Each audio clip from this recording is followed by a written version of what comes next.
जन्म लगन कुंडली और चलित लगन कुंडली दोनों को कैसे देखते हैं, और जब हम लगन कुंडली और चंद्र कुंडली को लगा करके देखते हैं तो रिजल्ट कुछ और आता है। कहने का मतलब है, जब कोई जातक आपके पास आएगा, आप जन्म लगन की कुंडली लगाओगे, ज़्यादा मून कुंडली लगाओगे, चंद्र कुंडली लगाओगे, और जब आप प्रेडिक्शन करोगे तो उसकी प्रेडिक्शन एकदम गलत चली जाएगी। आप अपनी तरफ से तो बहुत अच्छा जवाब कर दे रहे हो, जो भी वो क्वेश्चन कर रहा है उसका जवाब दे रहे हो, लेकिन जातक मन ही मन उबने लगेगा। वो बोलेगा अरे यार जो कुछ भी पूछ रहा हूँ सारा उल्टा पुल्टा बता रहे हैं। तो चलित कुंडली कैसे देखते हैं, चलित कुंडली का रिजल्ट कैसे आता है, और एक्चुअल में जातक को जब भी कोई आंसर करेंगे तो लगन कुंडली और चलित कुंडली लगाना बहुत जरूरी होता है। एक प्रोफेशनल एस्ट्रोलॉजर हमेशा चलित कुंडली के रिजल्ट को देख के ही प्रोडक्शन करता है। उसी के बारे में हम आज की क्लास लेंगे। आपके सामने आज की कुंडली बनाया है हम लोगों ने, अभी की कुंडली बनी हुई है। चलो अभी की कुंडली बना लेते हैं और ब्लैक बोर्ड पे हम ये कुंडली को ड्रॉ कर देते हैं। ब्लैक बोर्ड पे ये कुंडली आ गई भैया, इसको हमने लगा लिया और कुंडली बन गई है धनु लगन की। ठीक है, लगन कुंडली बन गई धनु लगन की। अब आप प्लेनेट देख लीजिए, गुरु जो है 5th हाउस पे बैठे हुए हैं, राहु के साथ गुरु चंडाल दोष बन गया। सैटर्न 2nd हाउस के मालिक हैं, 3rd हाउस के मालिक हैं, स्वराशि के होकर 3rd हाउस में बैठ गए। 11th हाउस के मालिक वीनस हो गए, वो किस्मत के घर पे बैठ गए, बहुत अच्छी बात हो गई। ऐसे ही आप जन्म लगन की कुंडली देख रहे हो, ठीक है, और 11th हाउस में बैठ गए, ये भी बहुत अच्छी बात हो गई। चलो मान लिया सैटर्न की दशा चल रही है अभी जब कुंडली बनाए हैं। अब एक सवाल लेते हैं, अगर जातक आपसे बोलता है कि शनि की दशा चल रही है, उसका सीधा सा सवाल होता है कि गुरुदेव ज्योतिषी जी फॉरेनर सेटलमेंट करना चाहता हूँ, हो पाएगा कि नहीं हो पाएगा, और फॉरेनर सेटलमेंट करने के लिए क्या करना चाहिए। तो आप लोग अब आंसर कीजिए कि फॉरेनर सेटलमेंट हो पाएगा कि नहीं हो पाएगा। जो एक अच्छा ज्योतिषी है वो बोलेगा कि भैया फॉरेनर सेटलमेंट होने में बड़ी दिक्कत है। क्यों दिक्कत? इसलिए है कि लग्नेश जब 12वें घर से संबंध बनाएगा तब फॉरेनर सेटलमेंट अच्छी तरह से हो जाता है। तो गुरुदेव का यहाँ 12th हाउस से कोई भी लेना देना नहीं है, क्योंकि गुरु की दृष्टि भी 12th हाउस पे नहीं पड़ रही है। गुरु को किसी भी प्रकार से कोई संबंध 12th हाउस से नहीं है, तो गुरु यहाँ फॉरेनर सेटलमेंट का रिजल्ट नहीं दे पाएगा। शनि की दशा चल रही है, शनि 2nd हाउस के मालिक है और 3rd हाउस के मालिक है, यानी आप यहीं अपने कंट्री में रह के काम करो और छोटी मोटी यात्रा करते रहो। 3rd हाउस में है ना, तो घर से ऑफिस जाते रहो, यहीं पे आपको तरक्की मिलेगी। इंडिया में ही रह के, यानी अपने कंट्री में रह के अगर आप काम करोगे तो आपका खानदान कुलबा आपकी फैक्स एसेट बढ़ती जाएगी। यही प्रोडक्शन करोगे ना कि शनि की दशा चल रही है, 2nd हाउस का मालिक है, 3rd हाउस का मालिक है, तो छोटी मोटी यात्रा करते रहो और यहीं पे आप काम करते रहो, आपको ग्रोथ मिलती रहेगी। ऐसा ऐसा जो कुछ भी मर्जी है आपका प्रोडक्शन करते रहो। अब आते हैं मेन सवाल पे, अगर कोई बोले जी ग्रोथ नहीं हो रही है, बरकत नहीं हो रही है, ये सब नहीं हो रही है, क्या करना चाहिए जिससे मेरी इच्छा पूर्ति हो जाए। तो साधारणतया जितने भी ज्योतिषी हैं 11th हाउस को देखेंगे। 11th हाउस का मालिक जो है वीनस, शुक्र 9th हाउस में बैठा हुआ है, और वो बोलेंगे भैया शुक्र अपना मजबूत कर लो, क्योंकि सूर्य की राशि में, सन की राशि में शुक्र जो है कमजोर हो गया है आपका। हालांकि है तो 16 डिग्री का, बहुत अच्छा है। और आपको मजे की बात बताऊं, एक ये फार्मूला है कि 11वें घर का मालिक जब 9th हाउस पे बैठता है तो बहुत अच्छा रिजल्ट देता है। तो लोग तो यही कहेंगे कि आपके 11वें घर का मालिक शुक्र है, 9th हाउस में बैठा हुआ है, बहुत ही अच्छा है। एक योग और है दोस्तों, मैं आपको बता रहा हूं कि चलित कुंडली कैसे मामले को पलट देती है। यहां पे राशि परिवर्तन भी है। अब कुछ ज्योतिषी ये भी देखेंगे, आप भी देखोगे, हम भी पहले यही देखते थे भैया, शुरू में स्टार्टिंग ऐसे ही होती है ना, राशि परिवर्तन हो गया है, राशि परिवर्तन योग। बहुत से लोग खक्का खक्का के हंसेंगे, ठट्ठा मार के हंसेंगे, बड़ा अच्छा योग है बाबू, बड़ा अच्छा योग है। क्या? शुक्र जो है सूर्य की राशि में बैठ गया और सूर्य देव शुक्र की राशि में बैठ गए, यानी 9th हाउस का जो मालिक है वो 11th में बैठ गया, 11th का मालिक जो है वो 9th में बैठ गया। राशि परिवर्तन योग, कुछ ज्योतिषी इसको बताएंगे राशि महापरिवर्तन योग। आपको बस बिलियनियर बन जाना है, मंत्री बन जाना है। आपको करोड़पति अरबपति बनने से दुनिया की कोई ताकत नहीं रोक सकती, क्योंकि आपका राशि परिवर्तन महायोग हो गया है। अरे कुछ भी नहीं हुआ है, राशि परिवर्तन योग वगैरह है। अब यहाँ पे कुछ लोग ये भी बोलेंगे कि सूर्य नीच का हो गया, सारा मामला गड़बड़ हो गया। भैया ये सब छोड़ो, आपको बताता हूं, जब चलित कुंडली देखोगे तो वहां पे मामला अलग दिखाई दे रहा है। चलो, अगर आप एक क्वेश्चन उठाए कि इच्छा पूर्ति नहीं हो रही है, तो लोग बोलेंगे शनि का महादशा चल रहा है, शनि सर्वाइवल का प्लेनेट है, संघर्ष करवाता है, तो थोड़ा सा दिक्कत हो जाएगी। आप शुक्र की रेमेडी कीजिए। शुक्र और शनि का संबंध बहुत अच्छा है। आप अगर शुक्र को मजबूत करोगे तो सारा कुछ बल्ले बल्ले हो जाएगा। ये है वो है दुनिया भर का। चलो लगाते हैं चरित कुंडली, और इस लगन कुंडली को अच्छी तरह से देखिए। फर्स्ट हाउस का मालिक 9 नंबर गुरु है, सेकंड का 10, फिर थर्ड का 11, जो राशि शो हो रही है शनि है। फोर्थ हाउस में फिर 12 नंबर, फिफ्थ हाउस में 1 नंबर, 6 में 2, फिर 3, 4, 5, 6, 7, 8 ऐसे ही कुंडली बनी हुई है। अब चलित कुंडली लगाते हैं। हाँ, एक बात आप और देखिएगा यहाँ पे, अगर मान लीजिए चंद्रमा की महादशा आ जाए, तो जैसे ही ये बंदा ज्योतिषी के पास जाएगा, लोग बोलेंगे भाई तेरा बहुत उल्टा पुल्टा हो गया, तेरा बहुत सही नहीं है, क्योंकि 8वें घर का मालिक चंद्रमा है और वो लगन में आके विराजमान हो गया है। मेंटल स्थिति तेरी खराब रहेगी।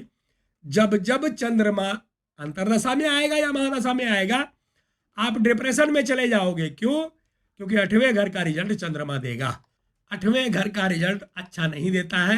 हाँ, कभी कभी आपको जो है अचानक धन लाभ होता रहेगा, लेकिन 8 हाउस का रिजल्ट चंद्रमा यहाँ लगन में बैठ के देगा। तो कुल मिला जुला के देखा जाए तो अंतरदशा और महादशा में चंद्रमा के रिजल्ट की अच्छी अपेक्षा नहीं की जाएगी, क्योंकि यह केवल 8वां घर ही मिला हुआ है। तो ऐसे ऐसे जो मर्जी आपकी वो प्रोडक्शन करते रहो, जलेबी बनाते रहो, गोल गोल छल्ला बनाते रहो और उसको उड़ाते रहो, और जो जातक है आपका वो बैठा आपका टुकुर टुकुर मुंह देखता रहेगा। बोलोगे कुछ और, रिजल्ट मिल रहा है कुछ और, जो बताओगे सारी प्रोडक्शन उल्टी जाएगी, किसी तरह से जान छुड़ा के चला जाएगा। और जो भी रिमेडी आप बताओगे, एक रिमेडी चवन्नी का भी काम नहीं करेगी। आइए अब चलित कुंडली लगाते हैं और देखते हैं कि जन्म कुंडली को कैसे उड़ा देता है चलित कुंडली। एक्चुअल में जो रिजल्ट है वो रिजल्ट आप देखोगे तो दांतों तले उंगली दबाओगे कि अरे ये क्या हो गया भैया। आ जाइए, अब आपको दिखाता हूं चलित कुंडली भी साथ में लगाकर। चलो भैया, चलित कुंडली भी लगा लिया। अब आप देखिएगा, मजे से ध्यान से देखिएगा आप। चलित कुंडली भी 9 नंबर की बन गई। शनिदेव 3rd हाउस में बैठे थे, शनिदेव लगन में आ गए, काम खत्म। अभी तक जो लोग कह रहे थे प्रोडक्शन में कि तीसरे घर में शनि बैठे हैं, बड़ा संघर्ष करवाएंगे, छोटी मोटी यात्रा करवाएंगे, सारा कुछ खत्म हो गया। चलित कुंडली शो कर रही है कि शनिदेव लगन में बैठे हुए हैं और अपने सीधी 7वीं दृष्टि से 7th हाउस और 10वीं दृष्टि से 10th हाउस को देख रहे हैं। 10th हाउस का मालिक यहाँ पे शुक्रदेव बन गए। लगन कुंडली में बुध थे, यहाँ पे शुक्रदेव बन गए। शनिदेव का रिजल्ट यहाँ टॉप क्लास का हो गया। बंदा इंजीनियर हो सकता है और जो है मतलब टेक्निकल फील्ड में जा सकता है। अब आप देखिए रिजल्ट एकदम बदल गया। मजे की बात देखिए, वहां पे 2nd हाउस और 3rd हाउस के मालिक शनिदेव थे, यहाँ पे 2nd हाउस के मालिक है, लेकिन कुंभ राशि के मालिक है। मतलब मकर राशि यहाँ उड़ गई। आप देखो पहले चलित कुंडली में लगन में 9 नंबर और 2nd हाउस में 11 नंबर, 10 नंबर उड़ गया, 10 नंबर है ही नहीं। लगन चार्ट में 3rd हाउस में 11 नंबर था, 2nd हाउस में 10 नंबर था। चलित कुंडली में 10 नंबर खत्म हो गया, उड़ गया। 2nd हाउस में 11 नंबर आ गया और 3rd हाउस में 12 नंबर आ गया। गुरुदेव वहां का रिजल्ट दे रहे हैं। आप चलित कुंडली को देखिए, 10 नंबर नहीं है, 9 नंबर, फिर 11 नंबर, फिर 12 नंबर, फिर 1 नंबर, फिर 2 नंबर, फिर 3 नंबर, और 7th हाउस में फिर 3 नंबर आ गया। 4 नंबर उड़ गया भैया। और 8वें घर में जो हम देख रहे थे लगन कुंडली में कि चंद्रमा मालिक है, यहाँ पे 8वें घर का मालिक सूर्य हो गया। 4 नंबर उड़ गया, खत्म हो गया, है ही नहीं 4 नंबर। 9th हाउस में 6 नंबर आ गया, 10th हाउस में 7 नंबर आ गया, 11th हाउस में 8 नंबर आ गया और 12th हाउस में 9 नंबर आ गया। काम खत्म यहाँ पे। अब आप मजे की बात देखिए कि लगन कुंडली में अगर कोई बोलता तो ये बताता कि आपके 7th हाउस और 10th हाउस का मालिक मरकरी है, आप बुध का काम कीजिएगा, आपको बड़ी अच्छी सफलता मिलेगी। लेकिन यहां सारी थ्योरी बदल गई। चलित कुंडली में शो हो गया कि 10th हाउस का मालिक वीनस है। एक मजे वाली बात आपको बताता हूं कि चलित कुंडली में शुक्र का काम करना ही नहीं है इसको। ऐसे तो हो गया, चलित कुंडली में 10th हाउस का लॉर्डशिप वीनस को मिल गई, तो आप बोल सकते हो कि वीनस 10th हाउस का रिजल्ट देगा। लेकिन भैया वीनस रिजल्ट देगा ही नहीं। इस कुंडली में वीनस का कोई भी लेना देना नहीं है। रीजन आप देखिएगा तो आपके समझ में आ जाएगा कि वीनस इस कुंडली में है ही नहीं। आप चलित कुंडली को देखिए, चलित कुंडली में लगन में शनिदेव है, 3rd हाउस में राहु है, 4th हाउस में गुरु है, 9th हाउस में मंगल, सूर्य, बुध और केतु हैं, और 12th हाउस में चंद्र है। शुक्रदेव उड़ गए, शुक्रदेव चले गए, शुक्रदेव पूरी कुंडली में कहीं भी चलित कुंडली में दिखाई नहीं दे रहे। इसका मतलब क्या हुआ? इस कुंडली में शुक्रदेव का कोई भी निगेटिव या पॉजिटिव कोई भी रिजल्ट नहीं आएगा। शुक्रदेव कोई भी रिजल्ट नहीं देंगे। शुक्रदेव एकदम न्यूट्रल हो गए। यहां पे शुक्रदेव से ना तो कोई बुरा रिजल्ट और ना कोई अच्छा रिजल्ट, किसी भी तरह का कोई रिजल्ट की अपेक्षा हम नहीं रखेंगे, क्योंकि चलित कुंडली में शो हो गया शुक्रदेव कोई भी रिजल्ट नहीं दे रहे। काम खत्म। दूसरा, अभी तक जो राशि परिवर्तन योग, ये सब वो योग वगैरह आप देख रहे थे लगन कुंडली में, सब कुछ यहां खत्म हो गया। यहां 11th हाउस का मालिक मंगल है और वो 9th हाउस में बैठा हुआ है। ऐसे बंदे की इच्छा पूर्ति का कारक जो है वो मंगल करेगा। गुरु की कुंडली है, मंगल बहुत अच्छा रिजल्ट देगा। मंगल 12वें घर का रिजल्ट दे रहा था लगन में, यहां पे 11th हाउस का रिजल्ट दे रहा है। अब आते हैं मेन क्वेश्चन पे, गुरु कहां कहां का रिजल्ट दे रहा है? गुरु रिजल्ट दे रहा है भैया 3rd हाउस का, क्योंकि 12 नंबर लिखा हुआ है कहां पे? चलित कुंडली में। गुरु लगन का मालिक है, 3rd हाउस का मालिक है और 12th हाउस का मालिक है। आप देखिए 9 नंबर 12th हाउस में है, लगन में 9 नंबर है, चलित कुंडली में 12 नंबर है, तो गुरु मालिक हो गया और 4th में बैठा है, तो 4th का भी रिजल्ट देगा। कैसा रिजल्ट देगा? मंगल के घर में बैठा हुआ है, 4th हाउस का मालिक मंगल है, बैठ गया। तो कहने का मतलब इस घर में, इस कुंडली में गुरु जो है इसके किस्मत का प्लेनेट है। किस्मत का प्लेनेट कैसे निकालते हैं इसको आपको आगे के क्लास में बताऊंगा। और आप बिना कुछ देखे किसी की भी कुंडली में उसकी किस्मत बदलने का मालिक कौन सा प्लेनेट है वो आपको इजीली समझ में आ जाएगा। अगली क्लास में आपको बताऊंगा। इस कुंडली में सबसे अच्छा प्लेनेट जो है वो गुरु है। कुछ लोग बोलेंगे गुरु चंडाल दोष है, गुरु पीड़ित है। अरे बिल्कुल भी पीड़ित नहीं है भाई। चलित कुंडली में आप देखिए गुरु 4th हाउस में आ गया, यह किस्मत के बदलने वाला प्लेनेट है। अब आप देखिएगा इसका फाउंडर सेटलमेंट बहुत जल्दी हो जाएगा, जैसे गुरु की प्रत्यंतर या फिर अंतर्दशा आएगी। क्यों?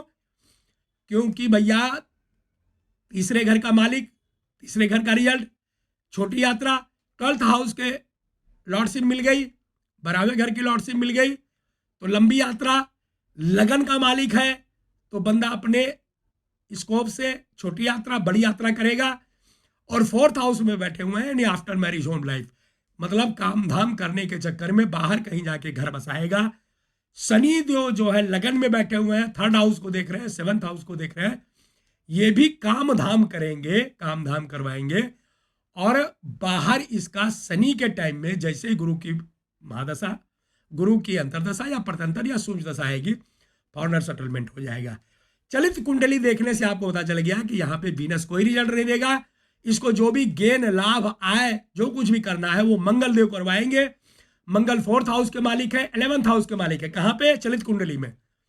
वहां पे कहां के मालिक थे? 5th हाउस के और 12th हाउस के मालिक थे मंगल। और यहां पे 4th हाउस के 11th हाउस के मालिक है। यानी मंगल इसको बहुत अच्छी तरह से फाउंडर सेटलमेंट में योगदान करेंगे। और बंदे का अगर मंगल की अंतर्दशा आएगी या प्रत्यंतर दशा आएगी तो भी फाउंडर सेटलमेंट हो जाएगा। अगर ये काम धाम के सिलसिले में किसी कंपनी में काम कर रहा है तो इसका बिना पैसे का फाउंडर सेटलमेंट हो जाएगा। अगर ये कभी बोले कि इनकी बरकत नहीं हो रही है, ये नहीं हो रही, वो नहीं हो रहा, इनको कोई भी रिजल्ट नहीं मिल रहा है, तो इनको क्या करना है? वीनस की रिमेडी नहीं करवानी है। जन्म कुंडली में वीनस 11th हाउस का मालिक है, लेकिन भैया चलित कुंडली में 11th हाउस का मालिक मंगल है। सूर्य के साथ 9th हाउस में बैठ गया है, 4th हाउस का मालिक है, यानी 4 और 11 का रिजल्ट दे रहा है। इनकी कुंडली में मंगल बहुत कुछ करने की क्षमता रखता है। किस्मत का प्लेनेट जुपिटर है, इनको जुपिटर की रिमेडी करानी चाहिए और इनको सब कुछ सफलता मिल जाएगी। अब आप बोलिए, अगर आपको कोई क्वेश्चन लेना है, कोई भी क्वेश्चन पूछिए और मैं आपको क्वेश्चन का जवाब देता हूं। जो मर्जी, शादी, डिवोर्स, पैसा, रुपया, फॉरेनर सेटलमेंट, सेहत, जो कुछ भी आप जवाब सवाल करोगे उसका जवाब मैं लगन कुंडली और चलित कुंडली दोनों देख के आपको बताऊंगा। अब अगर कोई चीज यहां बीनस से रिलेटेड है, मैं उसको बीनस का रिजल्ट यहां कंडम कर दूंगा, क्योंकि इस कुंडली में बीनस कोई भी रिजल्ट नहीं देगा। बीनस न्यूट्रल हो गया, क्योंकि बीनस है ही नहीं, तो बीनस रिजल्ट नहीं देगा। मैं बीनस की कभी भी रिमेडी नहीं करवाऊंगा। चंद्रमा कभी भी डिप्रेशन और ये सब नहीं देगा, बल्कि चंद्रमा जब ये फॉरेनर सेटलमेंट कर जाएंगे तो इनको महिलाओं की तरफ से बहुत ज्यादा सपोर्ट मिलेगा, क्योंकि चंद्रमा 12th हाउस में बैठा हुआ है और भैया केवल 12th हाउस का रिजल्ट देगा। तो गुरु के घर में चंद्रमा बैठ के टॉप क्लास का रिजल्ट देगा। अगर कोई कहेगा कि चंद्रमा इनके लिए बड़ा घातक है, मारक है, तो ये उल्टा हो जाएगा। जातक बोलेगा जब जब चंद्रमा की अंतर्दशा या प्रत्यंतर दशा आई है, मुझे तो बड़ा अच्छा लाभ हुआ है, फॉरेनर से बहुत अच्छा लाभ हुआ है, विदेश से बहुत अच्छा लाभ हुआ है, सब कुछ मुझे लाभ होता है। और गुरुजी बता रहे हैं कि चंद्रमा बड़ा आपका खराब है। क्यों? क्योंकि 4 नंबर चलित कुंडली में है ही नहीं, तो चंद्रमा का कोई घर ही नहीं है। और चंद्रमा 12 घर में बैठा हुआ है, 12th हाउस में गुरु के घर में बैठा हुआ है, तो गुरु जैसा रिजल्ट देता है वैसा देगा। तो गुरु कहाँ का रिजल्ट दे रहा है? 3, 12, 4th और लगन का, तो चंद्रमा भी वही रिजल्ट देगा। तो भैया जब जब चंद्रमा की अंतर या प्रत्यंतर दशा आएगी, वाइफ से बहुत अच्छा संबंध बनेगा, फॉरेनर सेटलमेंट में सहयोग मिलेगा। अगर ये बंदा बाहर रह रहा है तो घरवाली को बहुत प्रेम करेगा, मतलब लेडीज वर्ग से इसको समर्थन मिलेगा, सपोर्ट मिलेगा। इसकी मेंटल स्थिति बहुत अच्छी रहेगी, क्योंकि लगन में शनि है, 12th हाउस में चंद्रमा चला गया, फॉरेनर में है तो बुद्धि बहुत अच्छी काम करेगी, मतलब सारा रिजल्ट पलट गया। तो अब यहाँ पे लगन देख करके आप कोई भी प्रोडक्शन सटीक नहीं कर सकते, जबकि चलित कुंडली देख करके आपके समझ में आ गया कि यहाँ पे ना तो राशि परिवर्तन योग काम करेगा, ना ही सूर्य नीच का है। सूर्य यहाँ भैया 9th हाउस में आ गया और वो जो नीच वाला प्रोडक्शन था वो प्रोडक्शन खत्म हो गया। एक प्रोफेशनल एस्ट्रोलॉजर हमेशा बोलेगा नीच ऊंच नहीं होता, ये सब छोड़ दीजिए, क्योंकि वो चलित कुंडली देख रहा है। चलित कुंडली का मतलब आपको मौजूदा रिजल्ट कैसा मिल रहा है, समझ गया? चलो आप अब क्वेश्चन करो, मैं आपको जवाब देता हूं। आप कोई भी क्वेश्चन करोगे, शादी, विवाह, मैरिज, डिवोर्स, पैसा, रुपया, धन, संपत्ता, फिक्स एसेट, जमीन खरीदना, फ्लैट खरीदना, घर खरीदना, जो मर्जी पूछो और उसका मैं टाइम टू टाइम आपको जवाब देता हूं कि कब इसको मिलेगा, कब नहीं मिलेगा, जो मर्जी आप पूछिए। चलिए आप सवाल पूछिए।